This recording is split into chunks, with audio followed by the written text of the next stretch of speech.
Singapura menjadi salah satu negara dengan pendapatan kapita tertinggi di dunia.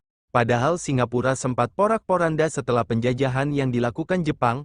Lalu apa saja faktor yang mempengaruhi kemajuan Singapura sehingga menjadi negara yang sangat kaya? Mari kita bahas. Pertama, kebijakan ekonomi yang efektif. Saat daerah Singapura dikuasai penjajah dan Malaysia, masyarakat di sana masih banyak mengalami ketimpangan sosial berupa kemiskinan. Namun setelah berpisah dari Malaysia, pemerintahan Singapura banyak menggunakan kebijakan ekonomi yang sangat efektif, dengan menerapkan pajak bisnis yang rendah serta menerapkan kebijakan perdagangan bebas. Kebijakan tersebut akan mengundang para investor untuk tinggal dan berinvestasi di sana, karena pajak yang diterapkan Singapura untuk perusahaan-perusahaan besar, tarifnya itu hanya sekitar 17% saja. Pajak tersebut terbilang cukup rendah dibandingkan negara-negara yang lain. Selain itu, keuntungan dari penjualan saham dan properti tidak dikenakan pajak sama sekali.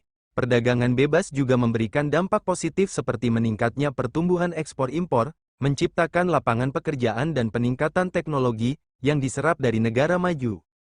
Kedua lokasi yang strategis, terletak di jalur pelayaran utama antara Samudra Hindia dan Pasifik. Singapura menjadi pusat logistik alami. Pelabuhan Singapura adalah salah satu yang tersibuk di dunia, menangani transshipment kargo kontainer dalam jumlah besar. Bandara Changi juga menghubungkan Singapura dengan lebih dari 400 kota di seluruh dunia, menjadikannya pusat penting untuk transportasi udara. Jadi bayangkan saja berapa banyak kapal ataupun pesawat yang harus mengisi bahan bakar di pelabuhan ataupun bandara di Singapura. Belum lagi Singapura akan mendapat keuntungan dari bisnis jasa pelabuhan yang cukup menggiurkan, seperti penyewaan fasilitas transimen dan biaya pelayanan pelabuhan lainnya.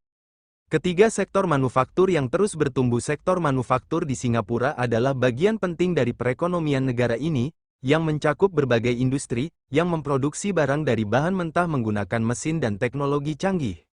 Sektor manufaktur di Singapura mencakup berbagai industri, termasuk elektronik, biomedis, petrokimia, dan teknik presisi. Produk-produk ini diekspor ke seluruh dunia, menjadikan Singapura sebagai pemain utama di pasar global. Sektor manufaktur menyumbang sekitar 21% dari total produk domestik bruto, PDB, Singapura, dengan nilai sekitar 106 miliar dolar. Ini menunjukkan betapa pentingnya sektor ini bagi perekonomian negara. Keempat, sumber daya manusia yang berkualitas. Pemerintah Singapura sangat memperhatikan kehidupan dan pendidikan yang diberikan kepada masyarakatnya, sehingga Singapura memiliki sistem pendidikan yang sangat baik, dengan fokus pada STEM, Science, Teknologi, Engineering, and Mathematics, serta program untuk pengembangan keterampilan. Kurikulum yang ketat dengan standar tinggi itu membantu Singapura menghasilkan lulusan yang kompeten dan siap kerja.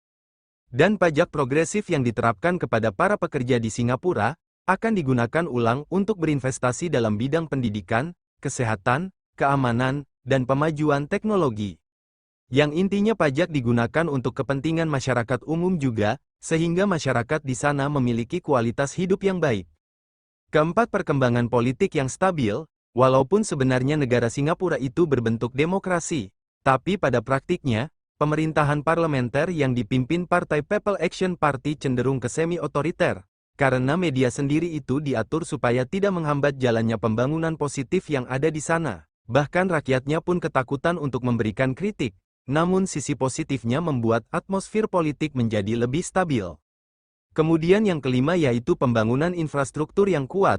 Ya, pembangunan infrastruktur tersebut diupayakan untuk menunjang semua potensi-potensi yang memang ada di negara Singapura, seperti pembangunan transportasi, bandara dan pelabuhan. Nah guys, itulah alasan Singapura bisa menjadi negara maju menurut Story Chapter.